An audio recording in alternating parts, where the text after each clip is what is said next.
சரியா?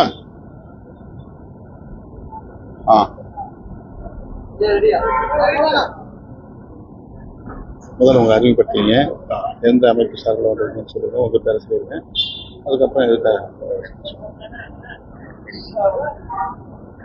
எல்லாரும் அறிமுகப்படுத்துங்க.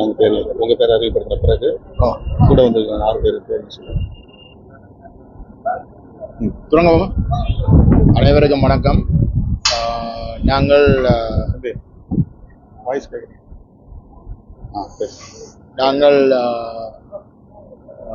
இலங்கையிலே இருந்து வடகிழக்கை பிரதிநிதித்துவப்படுத்துகின்ற கட்சிகளுடைய ஒரு கூட்டாக இன்றைக்கு முதலமைச்சர் அவர்களை சந்திக்கிறதுக்கு திருமாவளவன் அண்ணன் அவர்களுடைய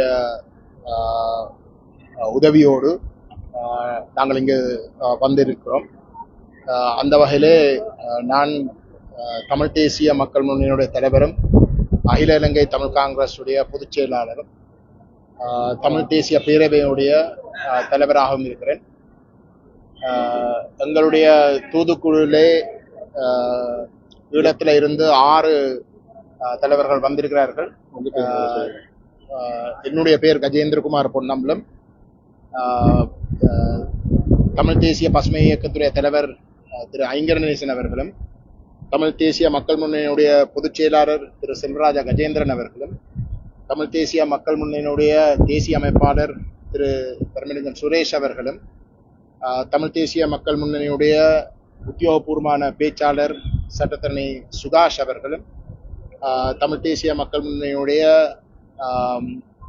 கொள்கை வகுப்பு செயலாளர் சட்டத்தரணி காண்டிபன் அவர்களும் வந்த நாங்கள் திரு முதலமைச்சர் அவர்களை சந்தித்ததிலே முக்கியமாக வலியுறுத்தின 3 விடயங்களை உங்களிடம் சொல்லலாம் என்று நாங்கள் நினைக்கிறோம். நாங்கள் அவர்களிடம் ஒரு மகஜர் ஒன்றையும் வழங்கியிருக்கிறோம். முதல் கட்டமாக கடந்த 16 வருஷமாக, அதாவது இலங்கையிலே ஆயுத போர் மௌனிக்கப்பட்டதுக்கு பிற்பாடு 16 வருடங்களாக தொடர்ந்தும்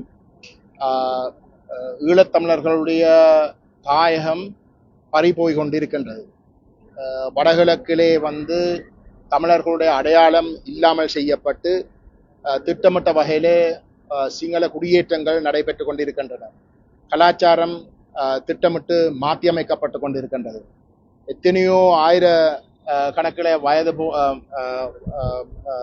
பழமை வாய்ந்த சைவ கோயில்கள், ஆலயங்கள் இடிக்கப்பட்டு பௌத்த விகாரிகளாக மாற்றியமைக்கப்படுகின்றன. எங்களுடைய நிலங்கள் பறிபோய் கொண்டிருக்கின்றன. சிங்கள குடியேற்றங்கள் நடைபெற்றுக் கொண்டிருக்கின்றன. எங்களுடைய சனத்தொகையினுடைய வீதாசரம் திட்டமிட்டு குறைக்கப்படுகின்றது. எங்களுடைய மக்களுடைய பொருளாதாரம் தக்க வைக்க முடியாத அளவுக்கு நசுக்கி அந்த மக்கள் வெளியேறி வெளிநாடுகளுக்கு செல்ல வேண்டிய ஒரு இடத்துக்கு திட்டமிட்டு ஸ்ரீலங்கா அரசு உருவாக்கி கொண்டிருக்கின்றது. இது அனைத்துமே அங்கு தமிழ் மக்களுக்கு வடகிழக்கிலே எங்களுடைய மாநிலத்திலே நாங்கள் எங்களே ஆள முடியாத, நாங்கள் எந்த விதமான முடிவையும் எடுக்க முடியாத ஒரு மிகவும் பலவீனமான ஒரு நிலையில இருக்கிற காரணத்தினால்தான் தான் இது அனைத்தும் நடைபெற்று கொண்டிருக்கின்றது. இந்த நிலைமை 87ஆம் ஆண்டுக்கு முதல் இலங்கை சுதந்திரம் பெற்று எத்தனையோ தசாப்தங்கள் உடைய அனுபவத்தின் பிரகாரம் நடைபெற்று கொண்டிருந்த காரணத்தினால்தான் இந்தியா 87ல் தலையிட்டு இந்தியா இலங்கை ஒப்பந்தத்தை தமிழர்களுக்கு ஒரு தீர்வு வழங்க வேணும் என்ற பெயரில் கைச்சாத்துது. ஆனால் இலங்கை அரசு அந்த தீர்வுக்குரிய அம்சங்களை மிக கட்டுத்தனமாக இலங்கையினுடைய மிக இறுக்கமான ஒற்றையாட்சி முறைமைக்குள்ளே, அரசியலமைப்பினுடைய ஒற்றையாட்சி முறைமைக்குள்ளே கொண்டு செருகி முடக்கினது. அதால தமிழ் மக்களுக்கு இந்திய இலங்கை ஒப்பந்தம் ஊடாகவும் இந்தியா விரும்பி தமிழர்களுக்கு அதிகாரங்களை வழங்குவணும் என்று விரும்பி கொண்டு வந்த 13ஆம் திருத்தத்தை முடக்கி அதை தோல்வியடைய வைச்சது. இதுதான் கடந்த 38 வருட வரலாறு. இந்திய இலங்கை ஒப்பந்தம் கைச்சாத்திரப்பட்டும் தமிழ் பிரதேசங்களை காப்பாற்ற முடியாத நிலைமை இன்றைக்கு வேகமாக தீவிரமடைந்து கொண்டு வருகிறது. அப்படிப்பட்ட ஒரு நிலையிலே வந்து நாங்கள் முதலமைச்சர் அவர்களை சந்தித்து நாங்கள் கேட்டுக்கொண்டது, இந்தியா இலங்கை ஒப்பந்தத்திலே தமிழர்களுக்கு தீர்வண்ட விடயங்கள் வலியுறுத்தப்பட்டிருக்கிறதை நாங்கள் அனுபவிக்கிறதாக இருந்தால், இந்திய இலங்கை ஒப்பந்தத்தின் பிரகாரம் இலங்கை வந்து இலங்கையினுடைய அரசியல் அமைப்பு ஒரு ஒற்றையாட்சி முறைமையில இருந்து நீக்கி அது ஒரு சமஷ்டி ஆட்சி முறையாக கூட்டாட்சி முறையாக மாற்றி அமைக்கப்படணும். அப்படி மாற்றி அமைக்கப்பட்டால் மட்டும்தான் தமிழர்களுக்கு இந்திய இலங்கை ஒப்பந்தத்தின் பிரகாரம் வந்து வர வேண்டிய அதிகாரங்கள் வந்து சேரும். அல்லாவிட்டால் வந்து அது வெறுமனே ஒரு மாயையாக மட்டும்தான் தொடர்ந்து 38 வருஷமாக இருந்ததை போன்று எதிர்காலத்திலும் இருக்க போகின்றது. அவ்வகையான ஒரு நிலைமை நீடித்தால் ஈழத்தமிழர்களுடைய வடகிழக்கில் இலங்கை தீவில் இருக்கக்கூடிய வடகிழக்கு தமிழர் உடைய தாயக நிலப்பரப்பை காப்பாற்ற முடியாத நிலைமை உறுதிப்படுத்தப்படும். இந்த கோரிக்கையை தான் நாங்கள் விசேஷமாக முன்வைத்திருக்கின்றோம்.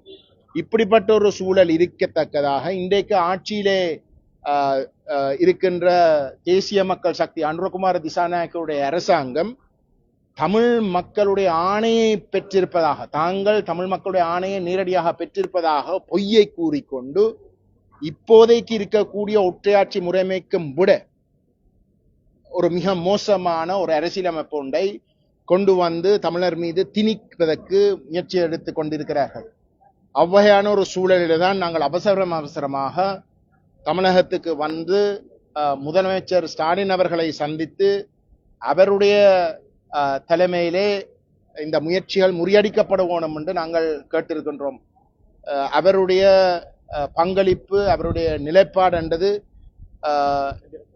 மத்திய அரசு டெல்லியில் இருக்கக்கூடிய மத்திய அரசுடைய நிலைப்பாட்டை மாற்றியமைப்பதற்கும் தமிழர்களுக்கு ஒரு பலமான ஒரு நிலைமையை ஏற்படுத்துவதற்கும் நிச்சயமாக உதவும் என்று நாங்கள் நம்புகின்றோம். அந்த அடிப்படையில் தான் நாங்கள் அந்த சந்திப்பை மேற்கொண்டாங்கள். இரண்டாவது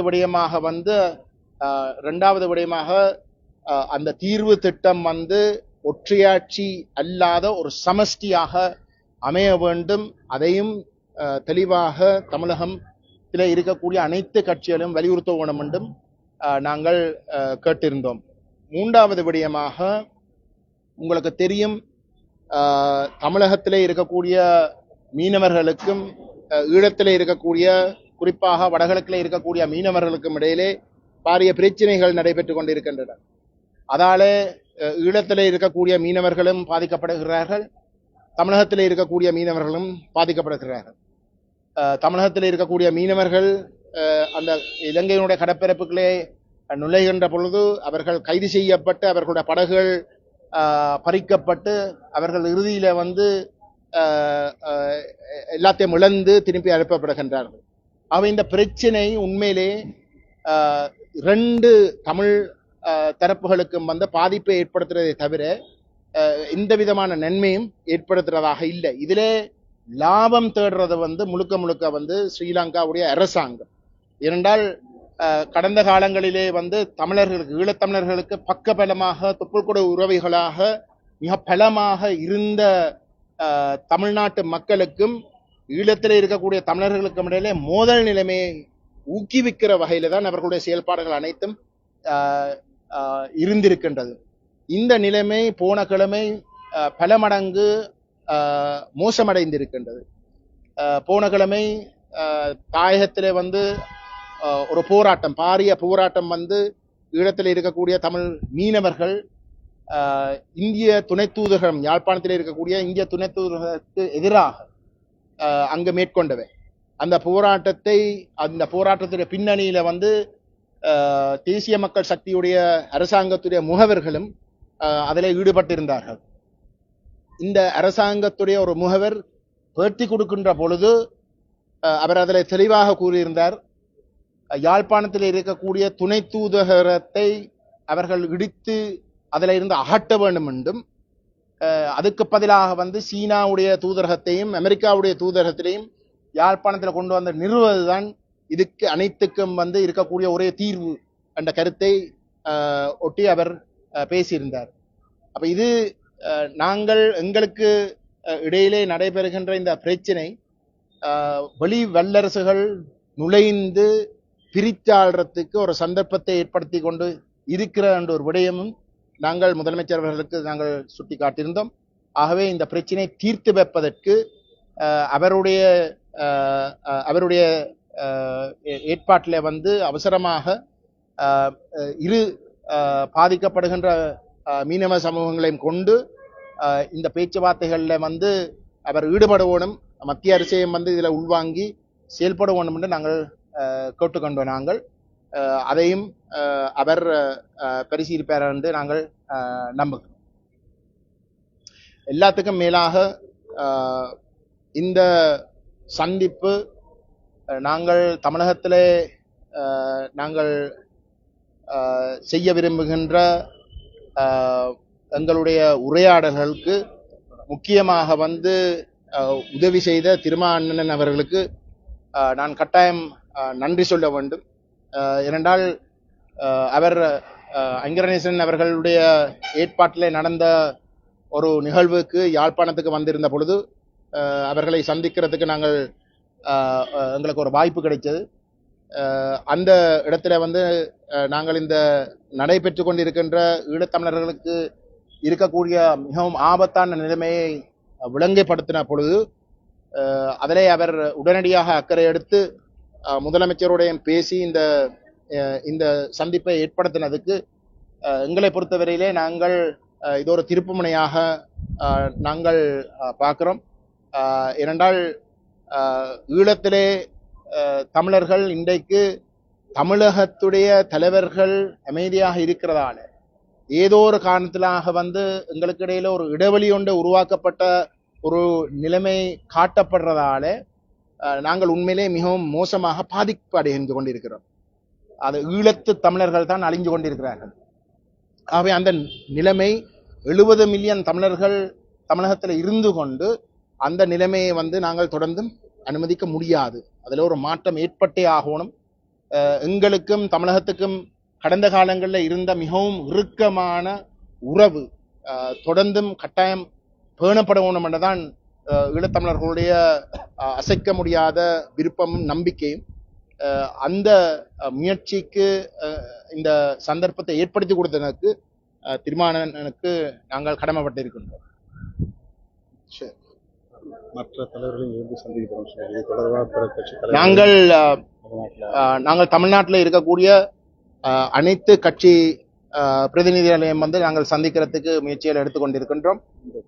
அந்த ஒரு குறுகிய காலக்குள்ளே நாங்கள் அந்த சந்திப்புகளை மேற்கொள்ள இருக்கின்றோம். அதுவும் கணிசமான வெற்றி அளிக்கும் என்று நாங்கள் நம்புகிறோம்.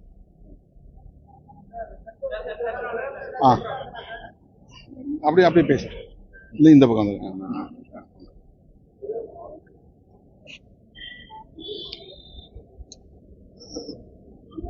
இலங்கை நாடாளுமன்ற உறுப்பினர் திரு கஜேந்திரகுமார் பொன்னம்பலம், தமிழ் தேசிய மக்கள் முன்னணியின் தலைவர். அவருடைய தலைமையில் இன்றைக்கு 6 பேர் கொண்ட குழு தமிழ் தேசிய மக்கள் பேரவை என்கிற கூட்டணியின் இந்த கூட்டமைப்பின் சார்பில் நம்முடைய தமிழ்நாடு முதலமைச்சர் அவர்களை நேரிலே சந்தித்து 2-3 முக்கியமான கோரிக்கைகளை முன்வைத்தார்கள். அதிலே முதன்மையானது, விரைவில் இலங்கை அரசு ஒரு புதிய அரசமைப்பு சட்டத்தை எழுதவிருக்கிறது. ஏற்கனவே இருக்கிற சட்டத்தை மாற்றி புதிய அரசமைப்பு சட்டத்தை எழுதுவதற்கு அனுர திசாநாயக்க தலைமையிலான அரசு முயற்சிக்கிறது.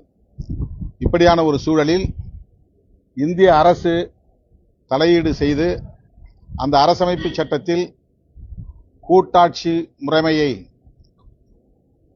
இணைக்க வேண்டும் என்று வலியுறுத்த வேண்டும்.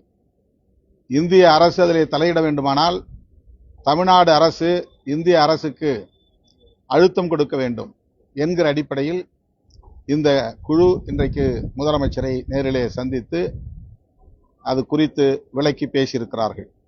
புதிதாக உருவாக இருக்கிற அரசமைப்பு சட்டத்தில், இலங்கை அரசமைப்பு சட்டத்தில் ஏற்கனவே இருக்கிற யூனிட்டரி கவர்மெண்ட் என்கிற ஒற்றையாட்சி முறை இருக்கக்கூடாது. மாகாணங்களுக்கான அதிகாரங்களை, அதாவது நாம் தமிழ்நாட்டிலே மாநில சுயாட்சி என்று சொல்லுகிறோமே, அதை போல மாகாணங்களுக்கு சுயாட்சி அதிகாரத்தை வழங்கக்கூடிய கூட்டாட்சி முறை என்பது அரசமைப்பு சட்டத்தில் இணைக்கப்பட வேண்டும் என்பதுதான் முதன்மையான கோரிக்கை. இந்திய இலங்கை ஒப்பந்தப்படி அந்த ஒப்பந்தத்தை நடைமுறைப்படுத்தினாலே அந்த கூட்டாட்சி முறையை கொண்டு வர முடியும் என்று இந்த குழு நம்புகிறது. இந்திய அரசு ஒப்பந்தத்தில், இந்திய இலங்கை ஒப்பந்தத்தில் எங்களுக்கு எந்த முரணும் இல்லை. ஆனால் அவர்கள்